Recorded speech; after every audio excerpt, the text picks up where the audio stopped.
Good afternoon and welcome to the August edition. I get to say edition, right? The August edition of the McCormick Theological Seminary Trauma Symposium. This month we are focusing on resilience, resilient children and resilient parenting. I bring you greetings on behalf of myself and also the Reverend Dr. Barbara Wilson with the Chicago Presbytery. She is on the road at the moment, but sends her greetings to all of our panelists and also our joint community. Again, this month we are talking about resilience. It's August. As we all notice here in Chicago, there's a little breeze in the air. Makes me a little sad, but lets us know that we are moving towards, we're not in it yet, but we're moving towards the fall. And that means some important conversations and decisions about children and school and things like that in the midst of also dealing with COVID and all kinds of different traumas that are related to the uprisings and just life in general. Is pretty tough right now. So Barbara and I and our advisory team thought it might be a good idea to not just talk about what's wrong, but to also talk about the strength and resilience that we carry with us and that we can also nurture during this time. So for our first conversation, we're going to focus on resilience in young people. As I've written in one of the descriptions, that parenting doesn't come with instructions, right? Parenting, I don't even have kids, and I've watched people go, there are no instructions. So parenting does not come with instructions. And the kids are trying to make the best of what their parents have to offer. The good news is that parents don't have to figure this out alone. And so we have a beautiful panel of folks, all of whom are parents, by the way. All the mamas. We have a beautiful panel of parents who are also specialists in their own right. This afternoon, we'll hear from Stacy Williams, who is at the University of Chicago. She'll tell us a little bit more about what she does in just a little bit there. We also have Reverend Kim Shelton, who is the pastor of Good News UCC Church, and also an early childhood education specialist. And then we also have Reverend Shauna Bowman, who is also a pastor and one of my favorites. She is also an artiste and a mama. So they'll say a little bit more about themselves when they get on. I'm sorry, Shauna Bowman is at Friendship Presbyterian Church. I did not name your church, your congregation. Wonderful space over there. They'll say a bit more about who they are and where they come from when they join and make their offerings. But I'm going to start with Stacy. Stacy, my question to you is, just as a reminder to keep us kind of laying the groundwork for contextualizing this within trauma. As a reminder, what happens in a child's brain, the actual brain function? What actually happens in a child's brain when they're impacted by chronic stress and trauma? And can you give us a working definition of resilience? Let's start there. Okay, all right. So I'll tell you a little bit about me as I get ready to share my screen with you all. So I work at the intersection of being able to work with schools as they're trying to wrap their arms around trauma and resilience in education. And so my work here is specifically to help us talk about resilience, but know that I'm also working with many of your schools across Chicago to figure out what does resilience look like in the school setting as well. So a number of months ago now, when Dr. Crumpton had the vision to start this, I talked a little bit about what is trauma. And that's what I want to kind of remind us really quickly of what we're talking about to center us before I go into resilience in children today. So trauma, it starts with a traumatic event, but it doesn't become trauma until the individual's response to that highly stressful event. It could be ongoing events, but it's not the event itself, because every individual deals with that stress and trauma differently. It becomes traumatization when we don't have supportive relationships, and we'll talk more about that today. And when we're talking about children, that's where we're specifically talking about developmental trauma. That's when, while the brain is developing, and especially in birth to 5, but ongoing all the way up to the developing brain, in children and adolescents up through the age of 25, the brain is still developing. That traumatic events are disrupting those core developmental functions and those interpersonal self-regulation capacities. So we talk about trauma in kind of 3 levels, if you will. The individual, and that's the individual's response to these highly stressful series of events. We talk about it collectively, a cataclysmic event that shatters the fabric of society and really frays our bonds. And historical trauma, which takes into account the cumulative cataclysmic events across generations and the life course. So in this moment that we're in, the reality of the double global pandemic, it's at the intersection of all 3 of these levels. We all are experiencing this collective traumatic experience of multiple cataclysmic events. And they have disproportionate effects due to historical traumas from generations of oppression and systemic racism. And as individuals, our ability to cope during and after is dependent on our intrapersonal health and resources. Those are our own mental health and overall well-being, those resources and coping skills, and the health and strength of our interpersonal resources, our social connections, our relationships. So all of those things have been pushed to their fraying edge. And that's what we're living in. One more note about it is that the ability to recover from trauma is directly related to the duration of that traumatic event. And with COVID-19, and now with the double pandemic after George Floyd's murder, what we're experiencing is an ongoing experience of these cataclysmic events. We're still in it. It's in us. We haven't gotten to recovery. I use the example of the horrific tragedy of 9/11 because it was a matter of hours, as horrible as that was. In a matter of hours, we moved to recovery. And we started on the journey of recovery. We're not there yet.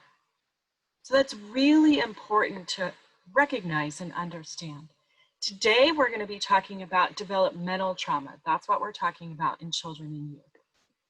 And so, if all of that is trauma, then what is resilience? And this is where there's actually a lot of hope. That is because the common understanding of resilience, I'm hearing it and seeing it all over. I'm seeing it tweeted, it's on Pinterest. The common understanding is the ability to bounce back from adversity. But that's actually only partially true. Resilience builds and strengthens throughout the experience of adversity, preparing us to use what we build and strengthen while we go through to bounce back.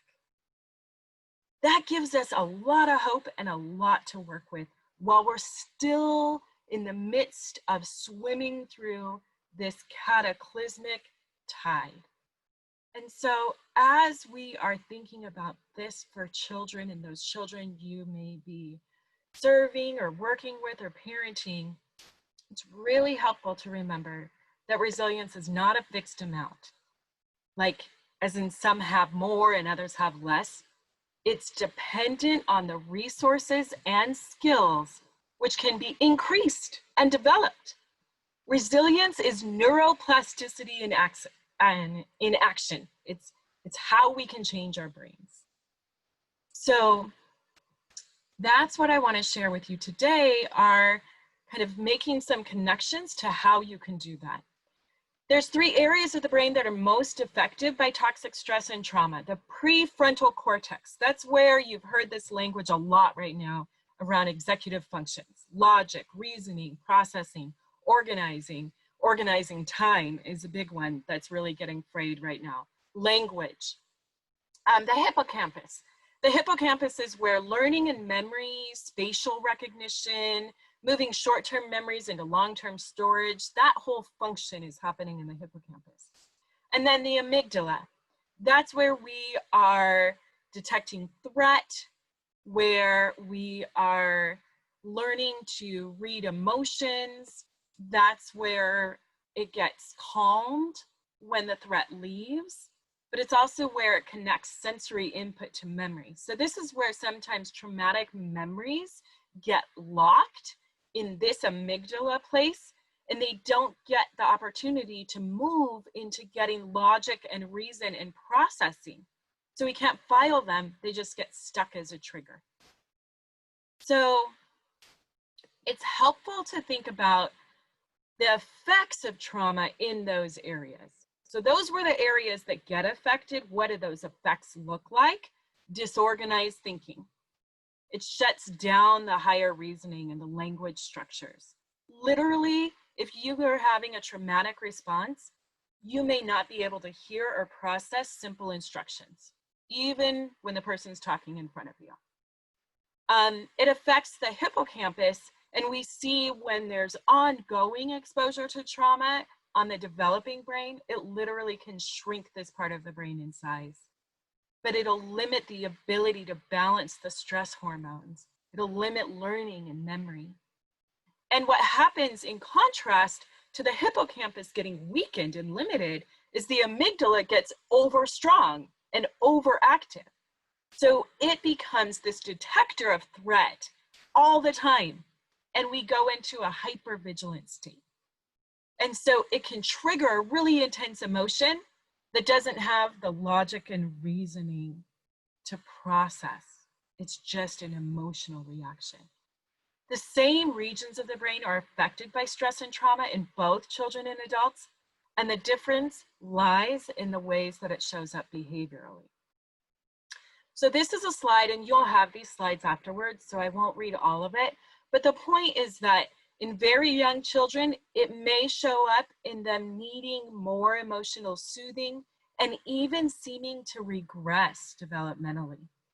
In elementary children, they may need to talk about this a lot, and they may have some somatic symptoms where they have stomach pains or headaches. Those also come up for adolescents. But in addition to that, for adolescents, they may withdraw or they may act out. They may retreat, or they actually may take more risks in this response. So it's in the ways behaviorally that it shows up. But we're all impacted in those same parts of the brain. What children need most is to be seen by us. They are particularly at risk because their mental and emotional challenges get overlooked when they seem okay. Their distress sometimes is masked by laughter and play or silence and retreat. And so we can miss that they are actually struggling. So what we want to do is build and strengthen what we call protective factors. These are some of the really key ones are listed here. So validation and acceptance is a big one. We want to validate children's emotional responses. We want to offer them healthy communication skills in those intense moments. But we don't want to have them feel like they're wrong for having those intense moments. We're all having them. It's really important that they have a sense of belonging and connection. This is where you maintain your traditions, your celebrations, those family connections. Do more FaceTime, make connections, do drive-bys, help them remember their roots. It's where we look at changes in their self-perception. So we want to give them a positive perception of their value and help them understand their worth and what they can become in their future. And we want to facilitate agency. We want to offer opportunities for them to be helpful, to take action in the community, to exercise their creativity. We want to give them lots of experiences of mastery, responsibility, and control. So we look for opportunities for them to experience success. And I want to just real quickly here give an example. My own young adult son at 21, we recognized he needed to experience some success, and we needed to make the difficult decision around exposure and him having a job. So we looked for a job that would limit his exposure in an environment that was practicing all the protocols where he could experience success. And that was a really important protective factor for his mental well-being. So how do these protective factors actually work? It's right along those lines of neuroplasticity. So we're strengthening that prefrontal cortex by exercising those executive functions. And we actually start addressing the amygdala by noticing when it detects threat. And then we call it when the lid gets flipped. And we teach kids and young adults to do something at that moment. And then all of those exercises are what help the hippocampus to grow and strengthen and regain size.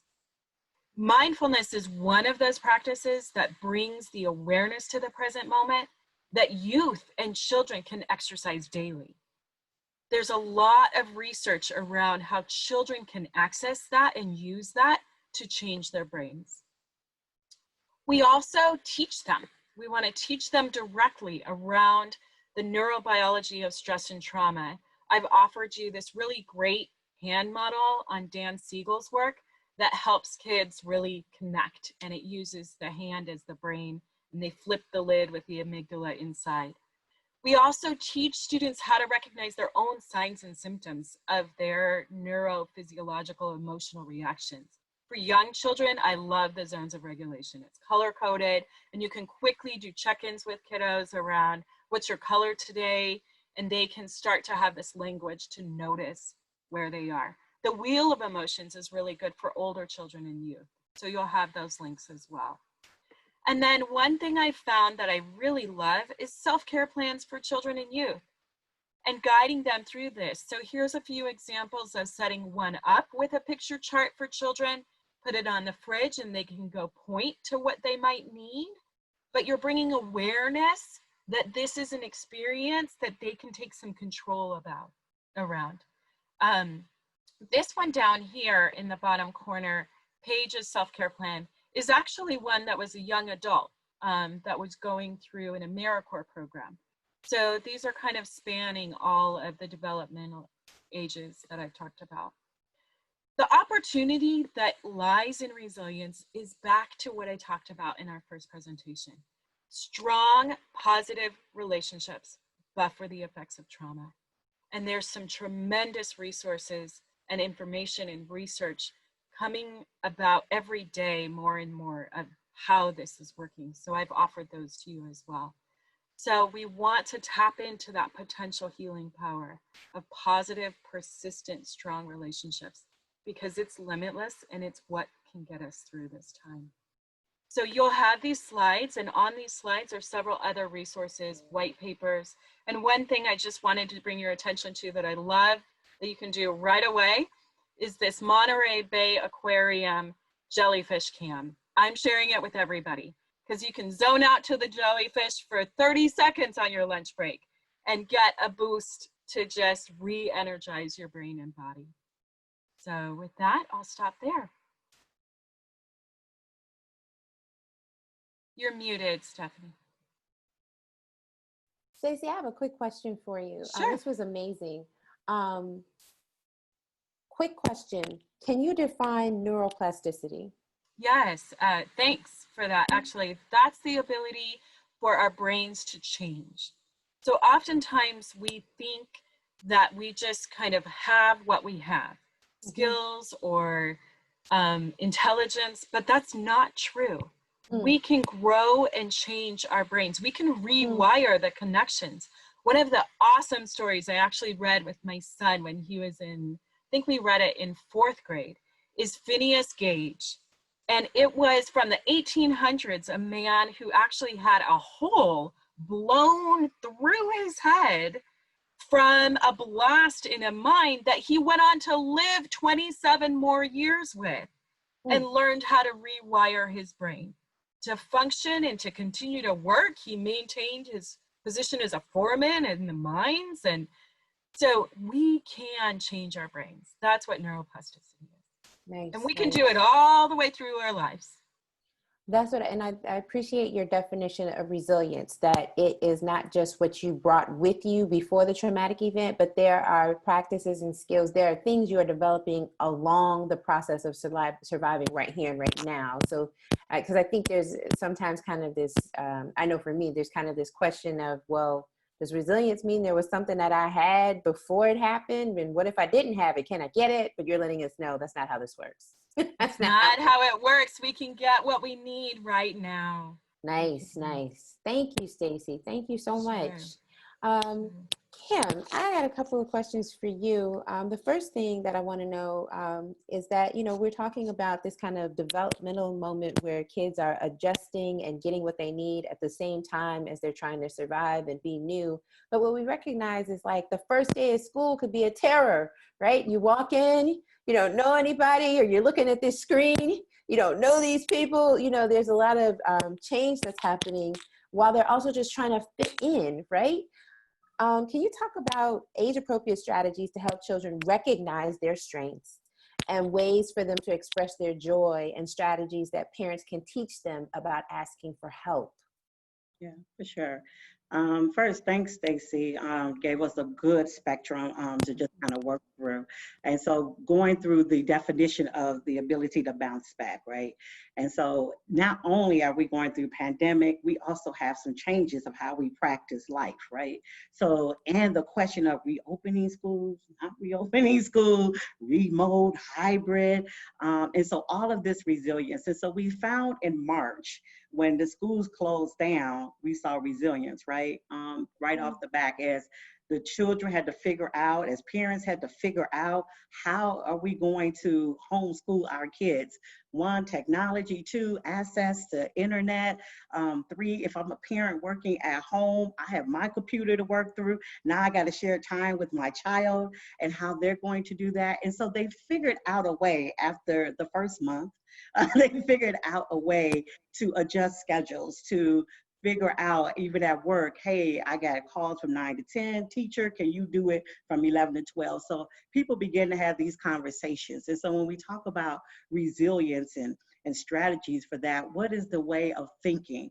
And so as Stacy was going through some of the developmental stage, I'm an early childhood specialist, so it's all social emotional for my babies, right? And so it's how are we getting babies to put on masks, right? As they were looking at preschoolers, and there's ways of doing that. How are we changing the way of life for children and being, right? At some point we make it a fun thing. We put on masks because we learn in school, we have to protect ourselves, we wash our hands. All preschool kids who have been in preschool, they wash their hands. All toddlers have been in preschool, they wash their hands. So everybody knows the hand washing thing. But then there's this whole mask thing. And then you look scary in your mask, right? I can't see all of you. I can't decode some things. And so how do we work with that? So definitely our strategies we're working with our young children, it's all social emotional. So how do we have conversations with children? And so I know parents don't like to talk to kids. We got to talk to our kids. Because when we talk about brain development, that's how we help our children. That's how we help them through trauma.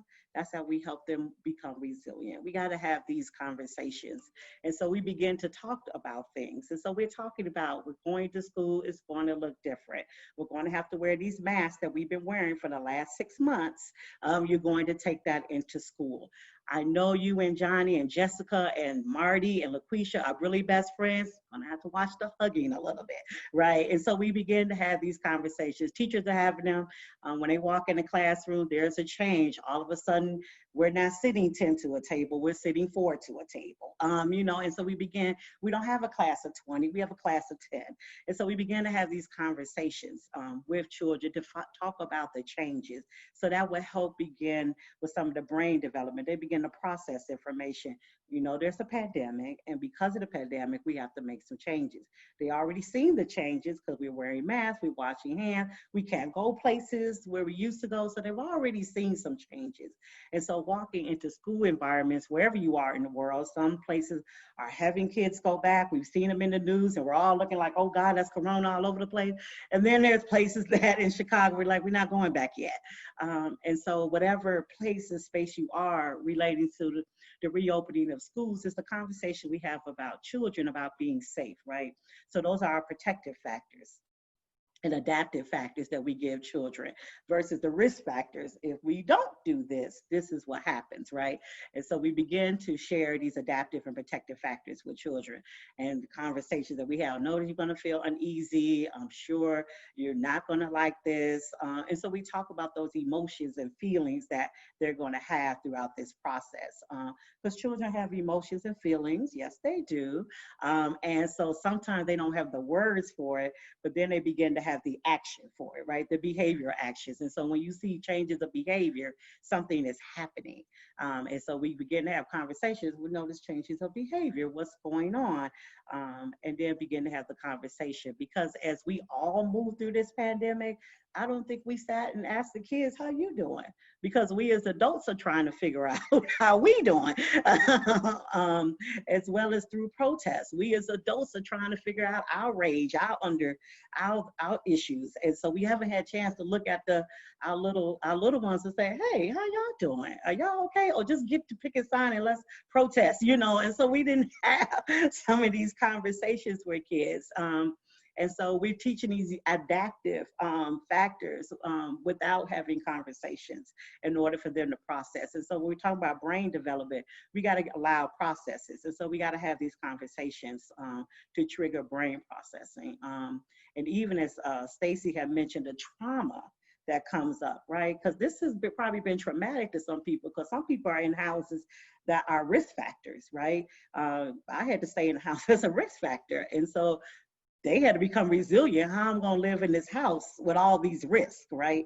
And safety issues. And so we've seen some bounce back, right? Or we've seen some phone calls, either or. But, children have learned to do that. And parents had learned to do that. How I'm gonna stay in the house with this kid that I'm not used to staying in the house with. So all of this begins to play out as that. But what are some of the strategies that we look at? We definitely look at having these courageous conversations with children and in the house, the whole family. Let's have these courageous conversations. This is happening. It's still not too late. We are 6 months into a pandemic. How y'all doing? I know at first, and you just share your experience. I know at first I was all over the place. As a pastor, we got to close church, right? That's a whole nother emotion. Now I got to close church. I got to work from home. And then I got to check my kid that's in Georgia. How you doing?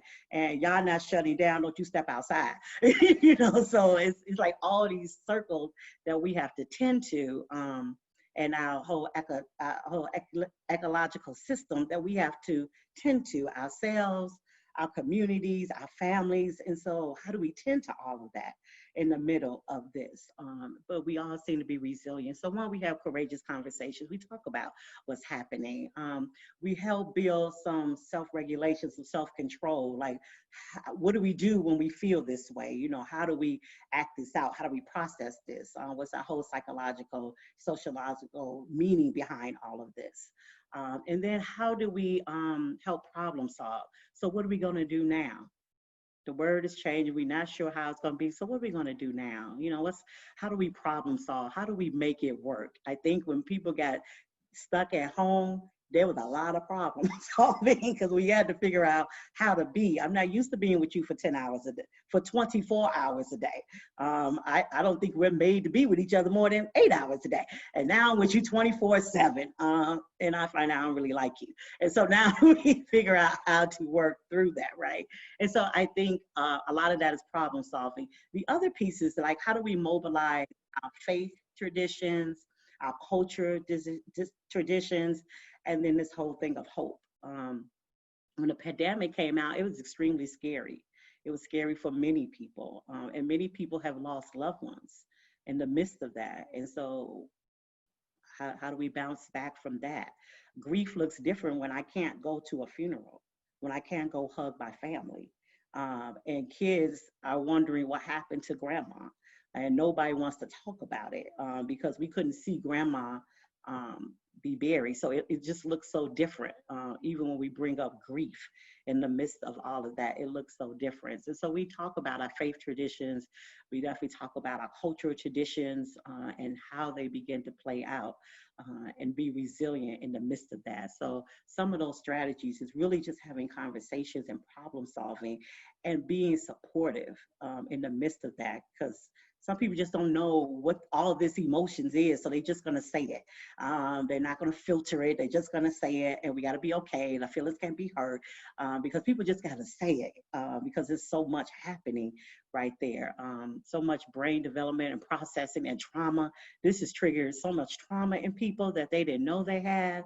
With the whole protest, I didn't know I had trauma. Rage came out, I didn't know I had. You know, it's just things that you don't know you have, right, until it gets triggered. And so same thing with children, but we have to make sure that we notice that. We definitely have to make sure we notice that and pay attention to that. And it's hard as adults because we're working on our own stuff. Sometimes it's hard to look at our little ones and figure out what they're going through, our adolescents. And we know adolescence and puberty is a whole different factor that happens. So not only are they trying to find themselves and their identity, but now they have to figure out this pandemic of being socially connected in such a way, as well as this protest of social justice. And so it's hard for our adolescents. I mean, I'm glad they had a way to release, but there was still some things that they still troubled with. So that whole sociological thing that we work through gets hard. But for our families, I would definitely strategies of joy is conversations. Have them.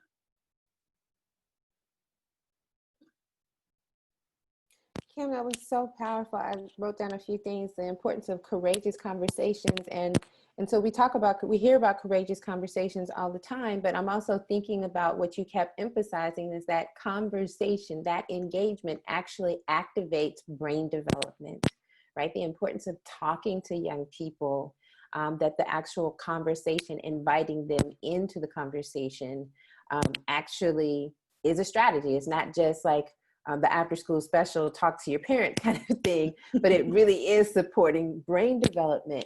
I do have one quick question for you. So you're saying talk to the kids, make room for the kids to talk, get in, create space.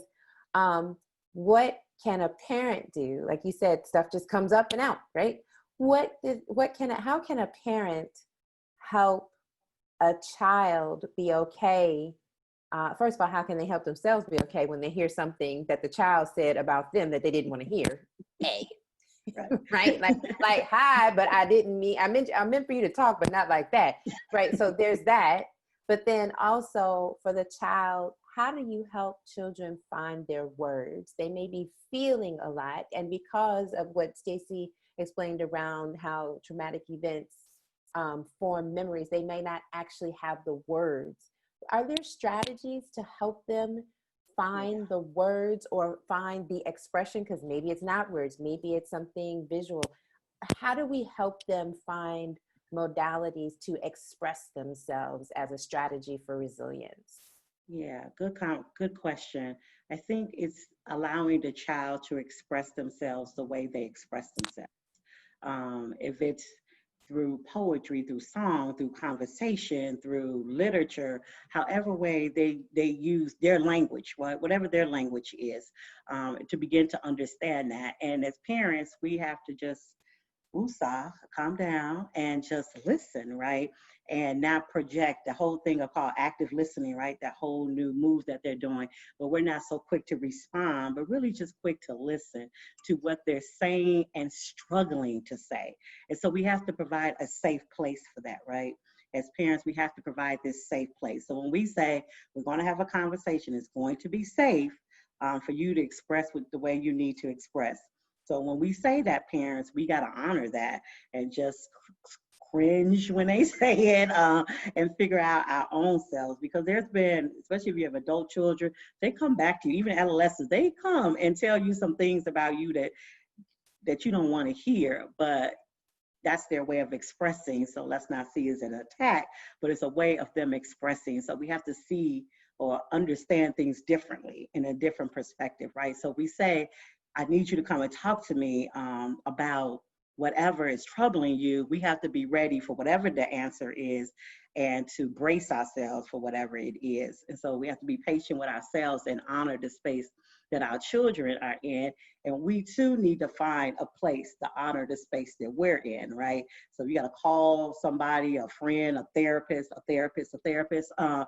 somebody that you can help you honor the space that you're in, so that you'll be able to open to receive those conversations. But Dr. Crumpton, you said it well. People have to honor their own space to be able to hear the other spaces of other people. And so I would just say you have to be able to honor your space and where you are and be okay with that, so that people can open up and you can provide a safe space. But sometimes some of us don't know what that space looks like. And the struggle will definitely be there. But I say, even if you struggle with it, allow your children the space that you have not had, offer that to them. Nice. I'm so excited. This makes me, so many things are happening in my mind. I'm also thinking about in 2 weeks, I'm like, oh, I'm going to be very excited about in 2 weeks when you talk about how the parents can do the deep work. This is good. This is good. This is good. Okay. Shauna, let's make it that switch over. And I appreciate that all three of you all are so deeply rooted, right? And the connections that I know are here. And part of that rootedness is around faith and spirituality. It has shown itself already in both Stacy and Kim's comments.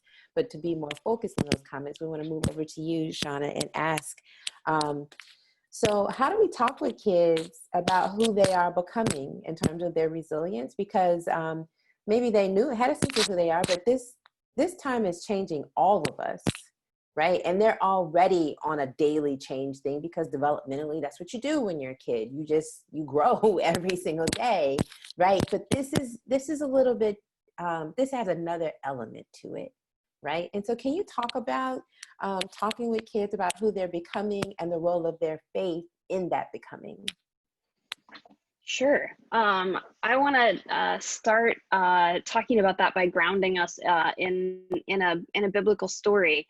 I love this story where it's after transfiguration. It comes from the Gospel of Matthew. So the disciples have been chilling with Jesus for a while, right? They've seen and been through a lot of they've witnessed a lot of the work of Jesus firsthand, the work of healing and restoration and truth telling, and even this transfiguration moment.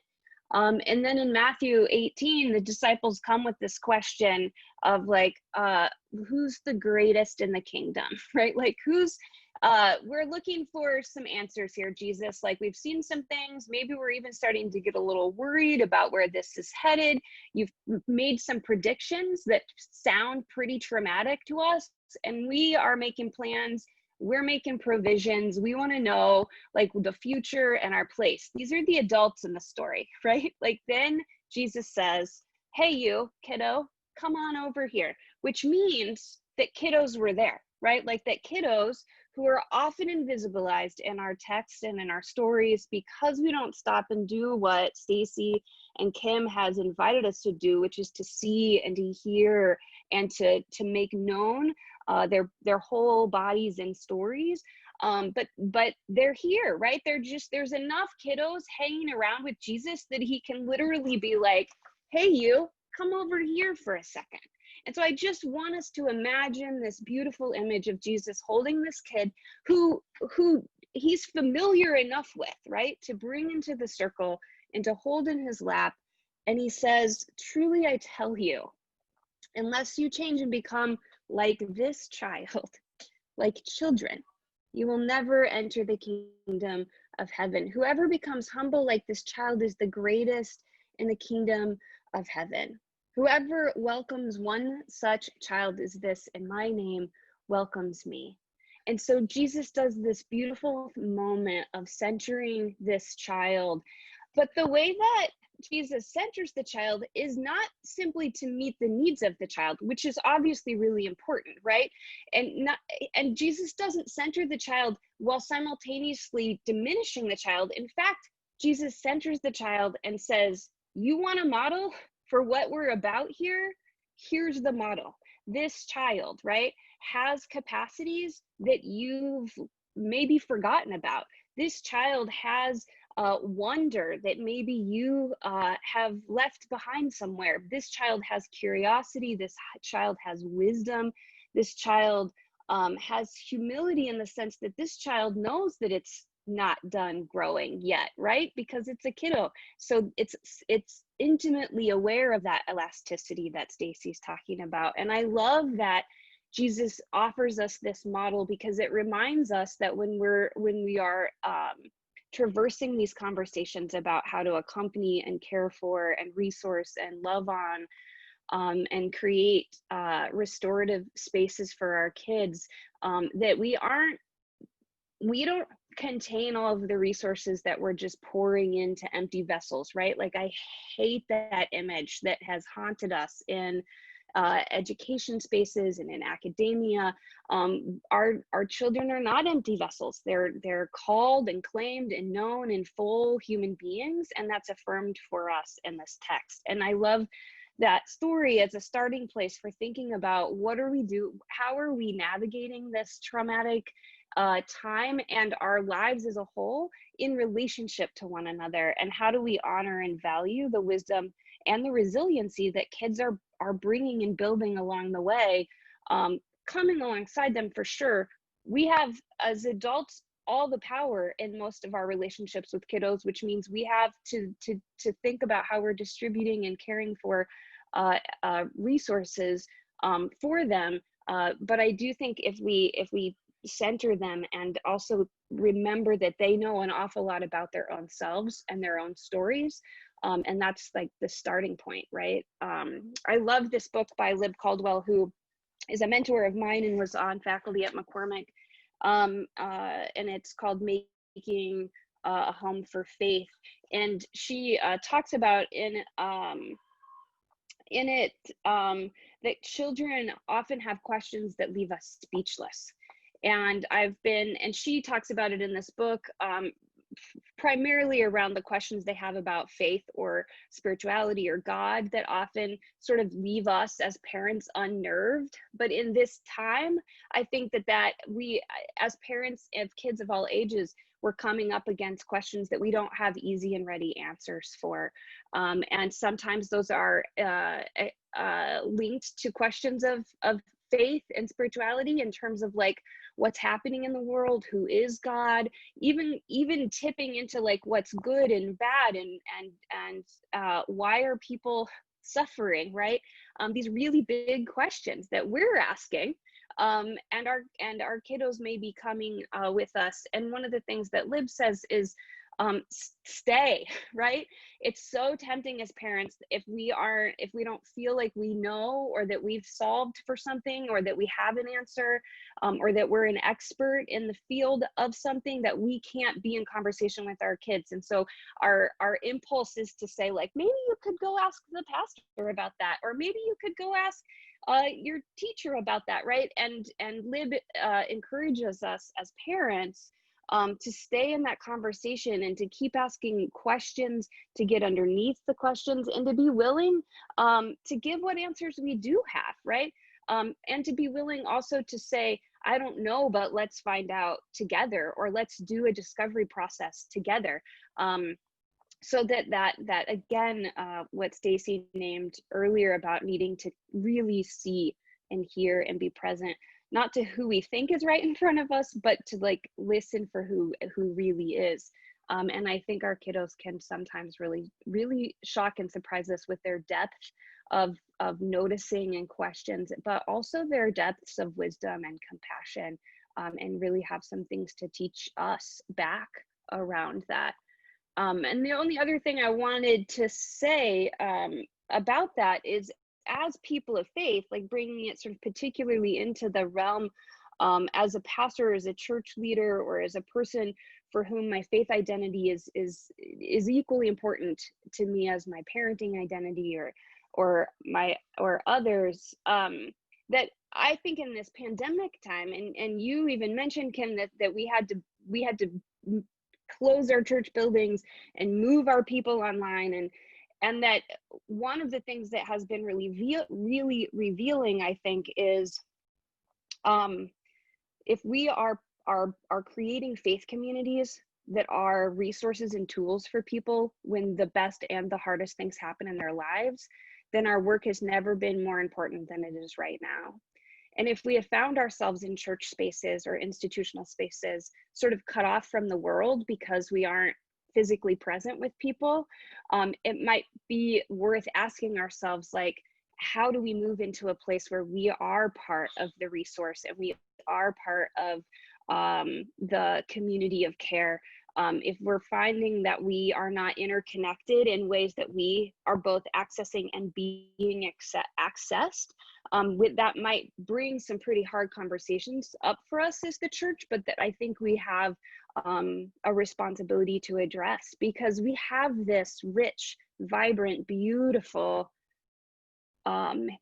tradition, right? And these biblical stories that are a wealth of tools when we think about conversations with our kiddos, right? So, and I just want to name a few things that came up if kids are telling stories and we're noticing a feeling of isolation, we have stories about that in our faith tradition, right? Like we can say, well, let's think about how we know the story of Jonah. Remember how grieved and scared and lonely he felt.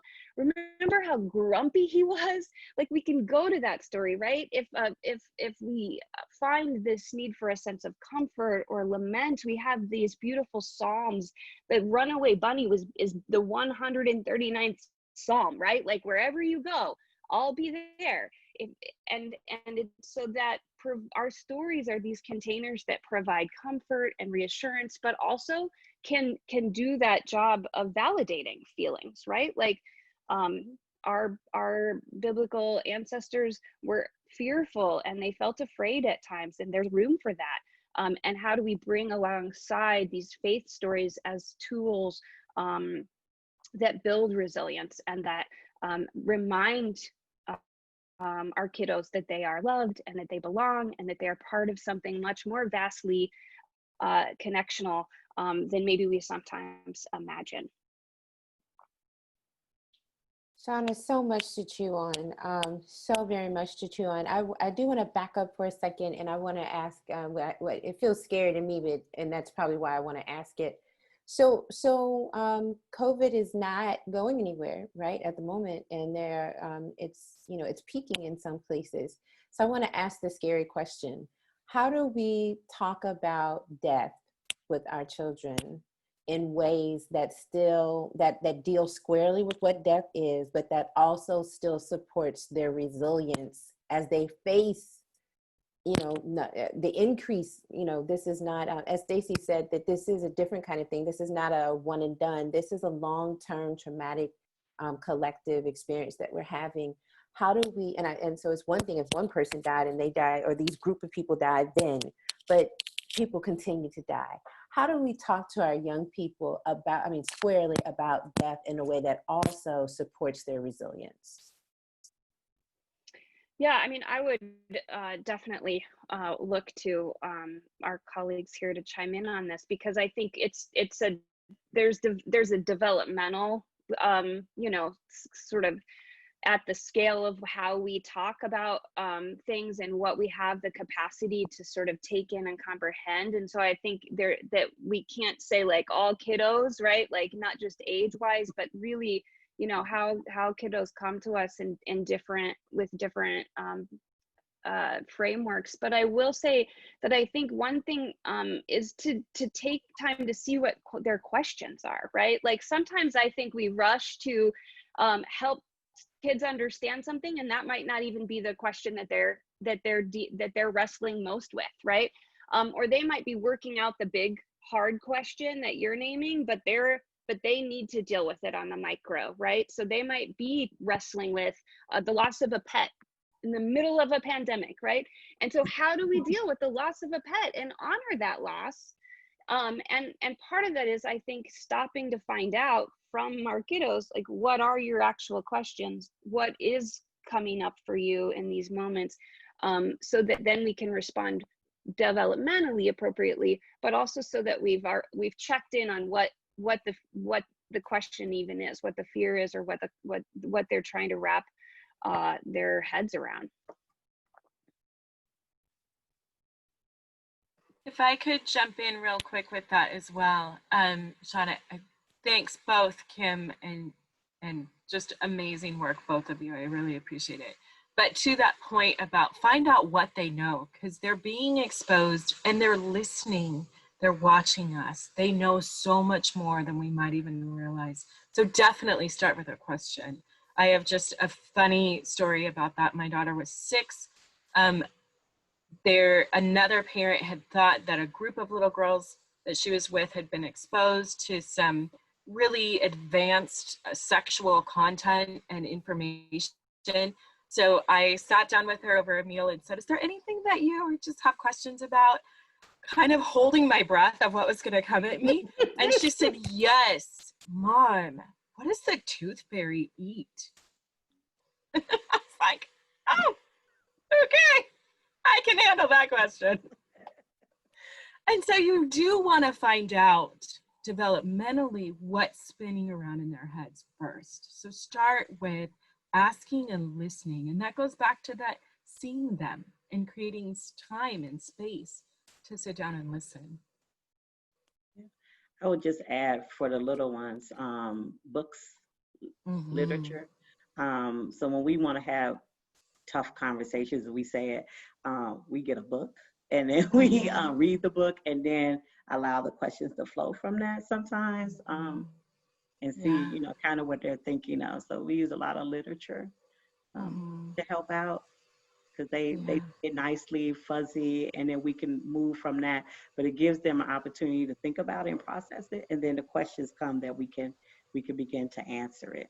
Because then you find out that, the dog died, the fish died, grandma died, or somebody went away and I think they're dead. And so, it's like, they're not dead, but they went away. There's been some changes of people and family in the house. So And I would add to that, just from a multidisciplinary perspective, just bringing art in. I was an art teacher before I was a pastor, and for all ages, the opportunity to convey lived feelings and experiences in even just in color, like going back to some of Stacy's tools and putting color in the hands of small kids and letting colors become part of the conversation of how you're feeling and how those feelings are interacting with each other. And I think telling stories is also really, really helpful, just in terms of like all the different ways to invite, because sometimes kiddos like don't have answers to the questions you're asking, right? So how do we like create an invitation so that we can really encourage what we're really trying to encourage, is a sense of expression, right? Like, how do we make room for whatever expression, like someone said earlier, like you might not be prepared for the response that you get, but the more space and the more ways in terms of languages of communication, I think are helpful to kiddos as well.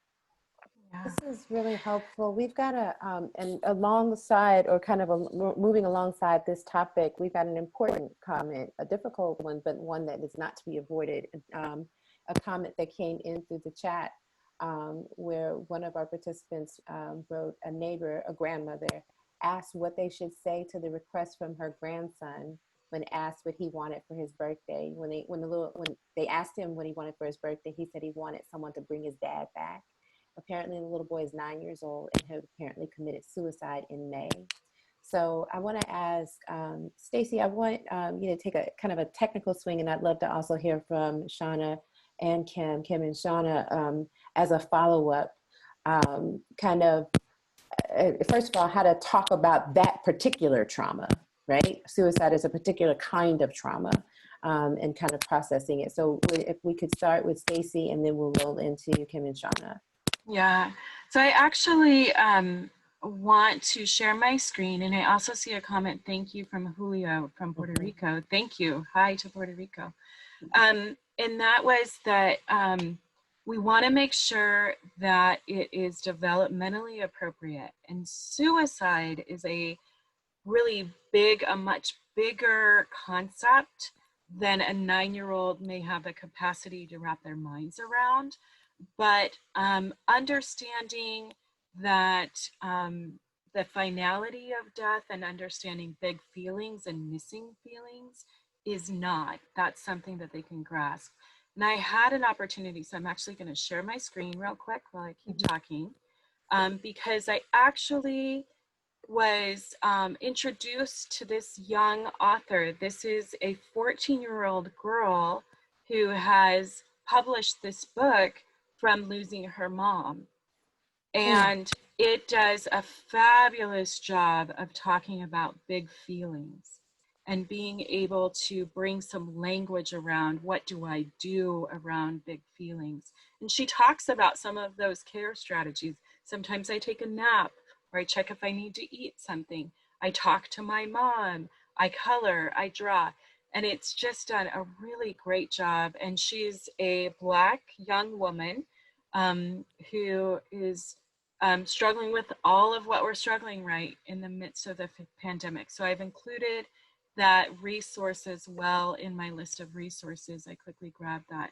But that's one of the places I would send that grandmother to, because it's an excellent book where she wrote letters to her mom and continues to write letters on the anniversary. On her birthday, she writes a letter on her own birthday to her mom about wishing that she was there and what did she get, and some really excellent ways to process that and also to stay connected.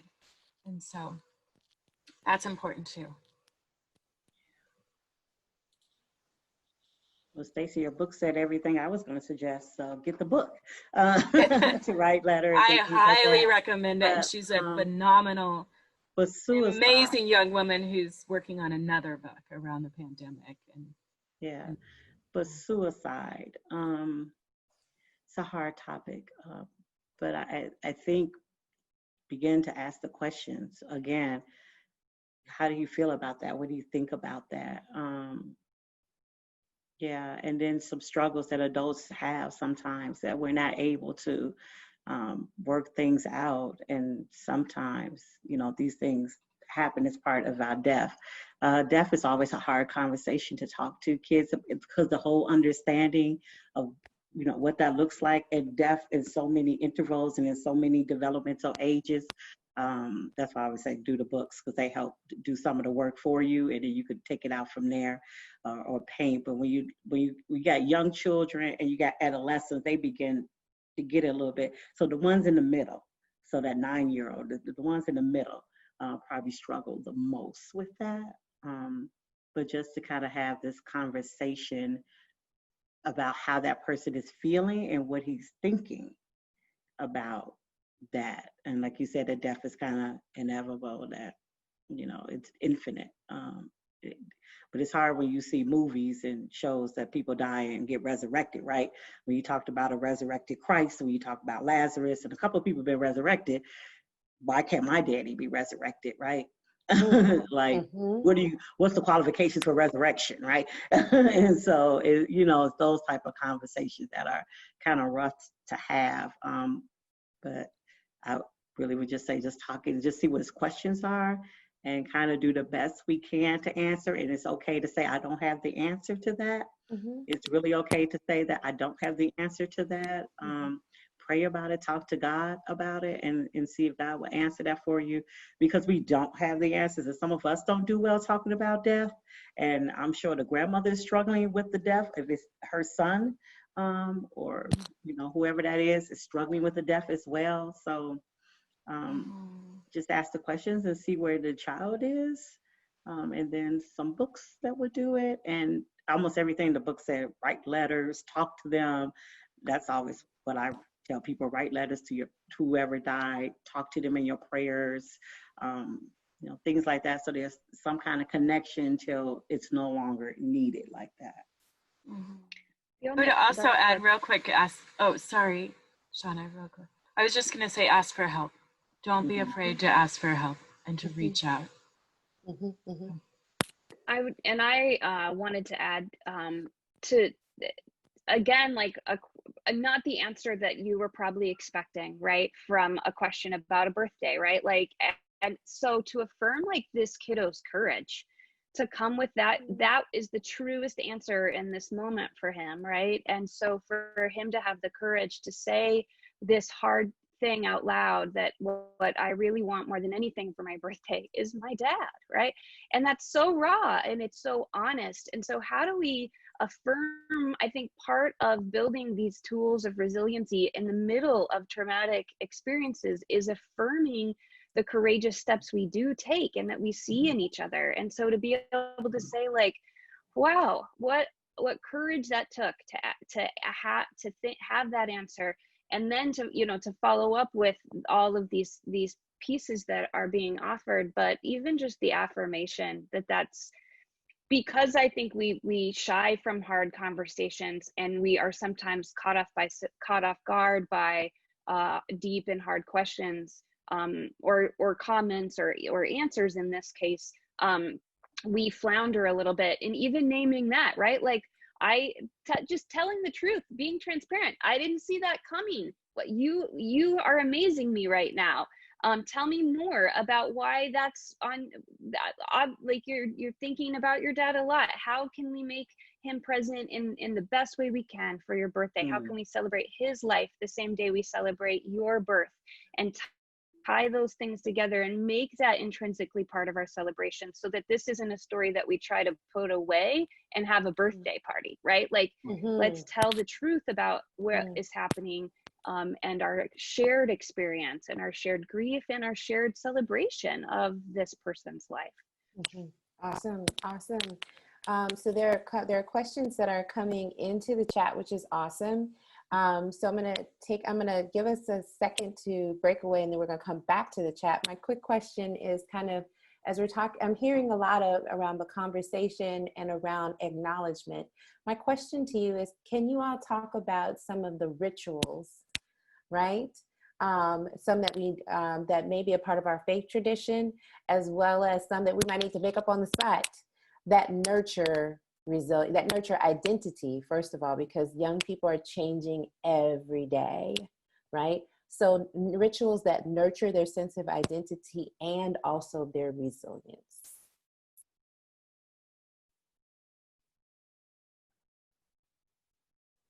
And anybody who wants to pick it up, go for it. I can get us started.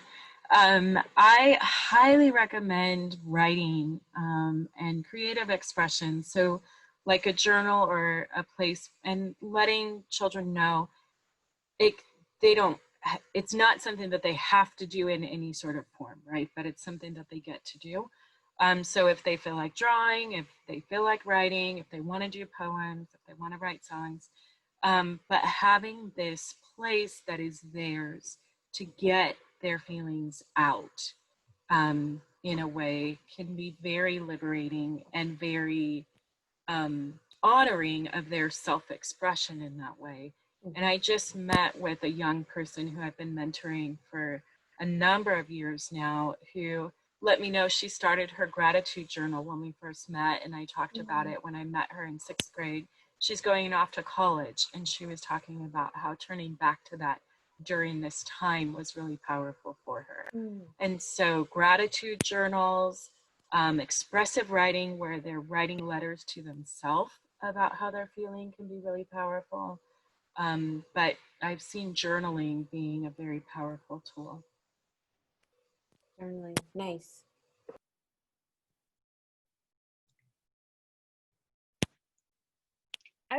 One thing that I think can be overwhelming is if we're all doing all of the things, and you named them all at the top, right? Like we're parenting, we're working from home, we're like trying to get food on the table, we're like, as and I know we're going to talk about parents another time, but in the midst of all of that, if we treat this like, now I've got to come up with another thing, right? Like that starts to feel or can feel really overwhelming. And so I would also add that all the ordinary things that we do in our lives can become holy spaces and holy rituals if we intentionally make them so, right? So family dinner that includes a check-in where everybody gets a chance to be heard, and that can be, you know, humorous questions or deep questions, but that becomes a pattern, a ritual of life together.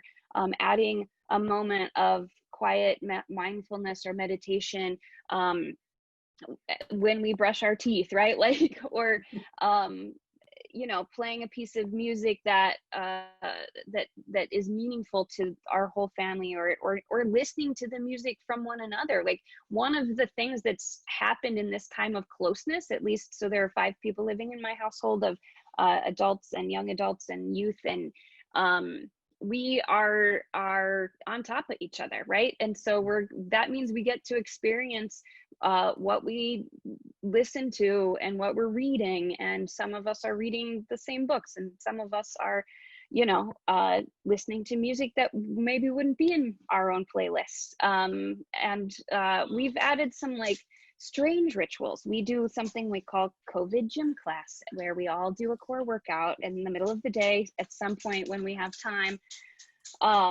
And it's ridiculous. We are not a sporty household. That is not our go-to. I'm embarrassed to say I have not regularly exercised with my children ever before in my life until this time. And we like lay out our yoga mats and we do the thing. And it's a way of being connected. And it wasn't my idea at all. I'm along for the ride.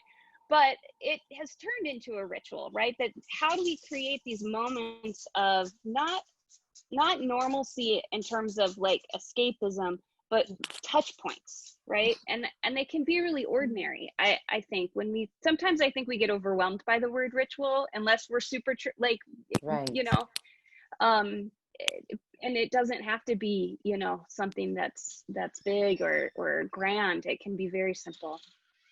We can say our traditions, right? If we're eating at the table, I think growing up, that's where all our conversations happen, at the table, and mom would throw something out and we better have some good answers for it. But it's just like, I always say sitting at the table brings about, you know, certain conversations, because it becomes a safe space. It becomes a calming space. It's laughter. Everyone's here. You got everybody's attention and ear. And then things start coming out, right?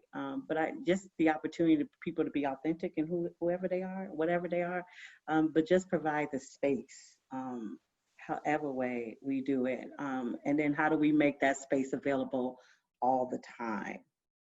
And so that becomes our traditions. I think during this pandemic, we've developed all kinds of traditions and rituals because we're home. We have nowhere to go. So if it's a ritual that we watch this TV show at 7 o'clock, you know, it's those type of things that we begin to develop. I guess we began to, what comes out of the pandemic, we found family again. We found family again. And so family is different than what family was before the pandemic. And so we found these connections again. We found conversations again. We found love and nurture and caring and all kinds of things. The upside of everything from this pandemic, that we began to notice different things that we haven't noticed before. And so we can now have some conversations because we've developed family again. And so we talk, you know, most of us grew up in times when we had family dinners and we used to have family meetings. And so when there's a family meeting, that means everybody come together because there's something we got to address. But just to even have that, and that anybody can call the family meeting, right? I think I called it one time at 16, you know, I was like, we need a family meeting. They're like, whoa, you know, there's some things you address. So anybody gets to call the family meeting. But I think, our rituals and ceremonies have changed, and for the good, you know, because now we have new traditions. We eat together, we watch TV together, we do some things together, and then we split and go our separate ways. But I think it brought together this togetherness that we've lost. that we got back. So our traditions are what we see is positive, what we see helps gel our families together, and what works and what doesn't work. Mhm. I wanted on that note to say kind of the intersection of both of yours comments, Shauna and Kim, in that what we found is that with a busy household of young adults, everybody's working, everybody has these different schedules, rather than the family meals more often that we actually had when they were younger. We've committed to having at least one a week. And we keep it flexible to say, what is the day that we can do this week? And so it's helped us have the touch point, like you said, Shauna, but have that family time, like you're talking about, Kim, in a way that was a reasonable expectation that honored the fact that everybody's having this juggling act going on. So being creative to think about how can you still do it even with the challenges and the different conflicting things. I wanted to bring our attention to maybe there's a question or a comment in the chat where an individual earlier was asking for some resources with a little one who is a new foster child. And I just wanted to see, it seems like we have a very diverse group of participants. So if there's some resources around that whole process, so it sounds like this little one has moved many times, and so I just wanted to offer, if there's anybody of our participants who could offer some resources or books or things that have been helpful in the chat, for you all to share amongst yourselves as well. Nice. Yes, that's true. We have there's the panelists who are in front on the screen, but there's also a wealth of the knowledge in the community as well. Good move. Thank you so much, Stacy. And along with that, similarly, there's a question around children who have faced losses due to gun violence. Are there specific resources, or can the same be used? And so my question is, how do you help kids deal with that? So we've talked about death, we've talked about that.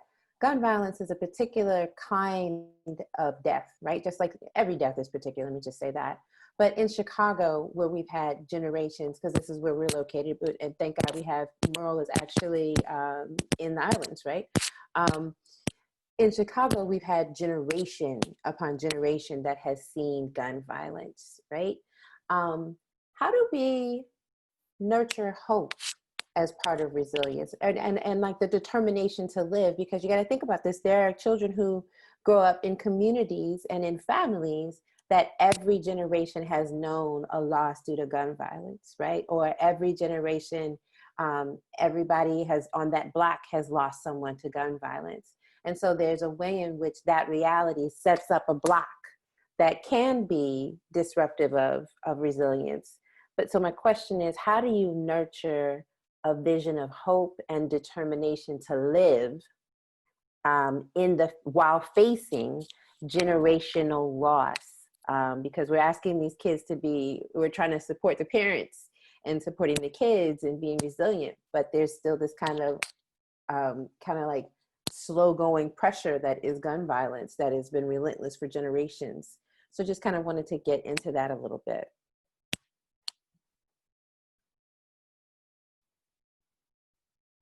That's a tough one. It is. It's a tough one. There are several books out there.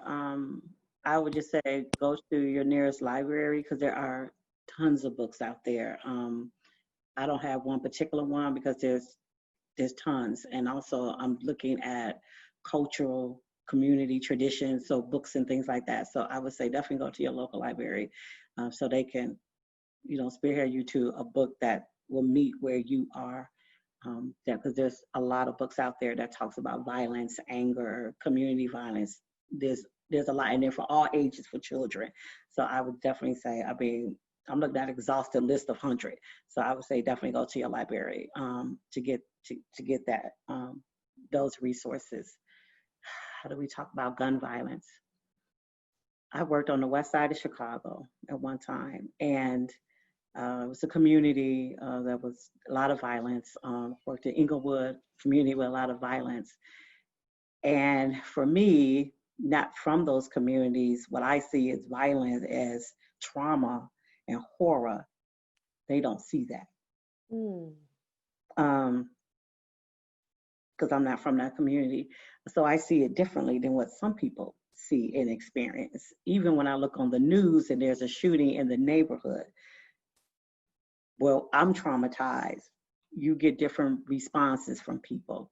I mean, they're saying stop the killing and shooting, but it almost becomes desensitized to that. So that's when the pandemic hit, certain communities were still mobile because to them, I can handle corona than a bullet, you know. So it's like we can handle that, and so that's a whole collective trauma, right? That's a whole stimuli of brain cells that I don't quite have the answer to because the studies are still out there. So I'm sure Stacy, they've done some research there. There's tons of research around that, but I think it's ongoing as violence gets ongoing, that gets ongoing. I really appreciate what you said, that for people who have been in particular situations, it is the situation. So the importance of knowing when you are an outsider to a situation, first of all, and entering with a respect, as opposed to being like, what's wrong with you guys? Oh my God, you're falling apart. And they're like, no, we're not. And to not try to take that apart, right? To recognize when you are an outsider to an environment and to respect where people are. And then I wonder if kind of the mode then is to latch back to what you all have said, which is to listen, to become curious, to find the entry point into the conversation, right? Around to soften up feelings that have become so they become, you're desensitized to them because they're so hard, right? Like they're hard, you don't even notice it. There's like a calcium deposit, it's there, right? But to take the time to listen for the entry point. Nice. Does anyone else have a? I was just going to pick up on what you just said on the find the entry point and to listen. I think to listen to how that reality gets internalized by children is really important.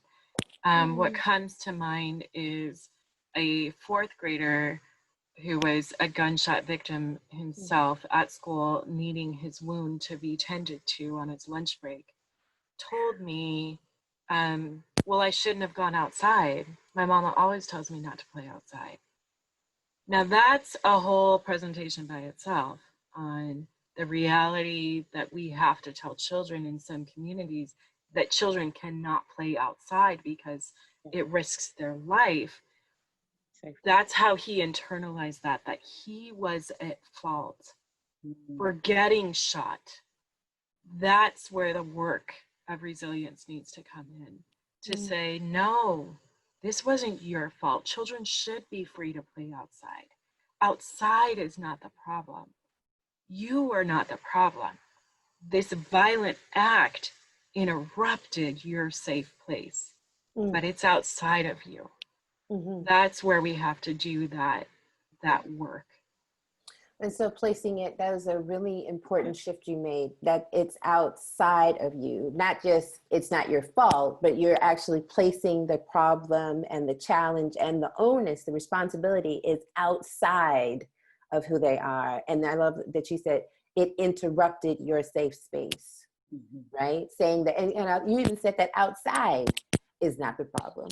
You said someone's behavior outside. And so then to normalize that outside should be safe, and that that outside is your safe space. It was someone else's actions that made the safe space unsafe.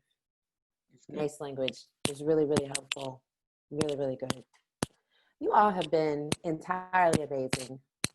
I so appreciate everything that you all have offered. You all have been just enlightening. I appreciate also that you have agreed to stay with us and will be with us in 2 weeks to speak specifically around resilient parenting. You all each have touched on this, but I want to bring it a little more to the forefront. Parents, people have, first of all, there are people who have become parents who had not been parents, right? Or had not had the parenting or guardianship role for many different reasons during the pandemic. So there's the newness of that.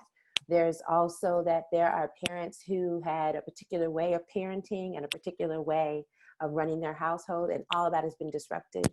And so they're having to make some decisions that they normally wouldn't, right? That make them question the safety of their children, because this is what has to be done just to keep the roof over their heads. So we're going to talk about resilience and parenting and the possibility of good enough parenting, right? This is the best we have. It is good enough and it's okay, but kind of working through that. So I'm really excited that you all will rejoin us, and we'll continue this part with more of a focus on parenting in many shapes and forms on the 20th. And so that is the promo for in 2 weeks. Before we close out for today, see, we've got Shauna Bowman has put in there. Okay, people have been asking for resources. Oh, and also some people are also talking about music is helping. Shauna has placed in, pay attention to the chat, folks, like get in the chat, like to our participants, get in, there's a whole world happening in the chat. But there's an important resource that Shauna has also listed here, Lib Caldwell's book, Making a Home for Faith. There's a link to it here, and I appreciate it. And it's not on Amazon. You didn't put an Amazon link. Yeah, I actually, I did. I actually messed up. I have 2 books I wanted to pop in the chat, and this link is actually a book called The Primal Wound, and it is not. I'm not a prolifer of Amazon chats. Nancy Verrier is the author, and it's not a resource for a kiddo so much as I came up through foster care and was adopted, and this book is a book that speaks a lot to the experience of that initial separation and that experience that kids have, and ways that I think can help caregivers, adoptive parents, and others some perspective on the experience of small children. So as a read, just as a resource as you parent, the person who was asking for resources around that, and now I'll drop Lib's book in. I got them mixed up. I'm sorry. That's okay. So just can you type in the name of the person who wrote the book? Yeah. The Primal Wound, and then the name, and then Lib Caldwell's Yep. book actually is Making a Home for Faith. So check out the chat, right. folks. It'll be there's Lib's book. All right, and then I'll put the other in. Sorry about that. That's all right. Hey, we're all about resources, and people are really interested. We've had some good conversation. So I leave it to you all for a final closing thought about children and resilience to our panelists.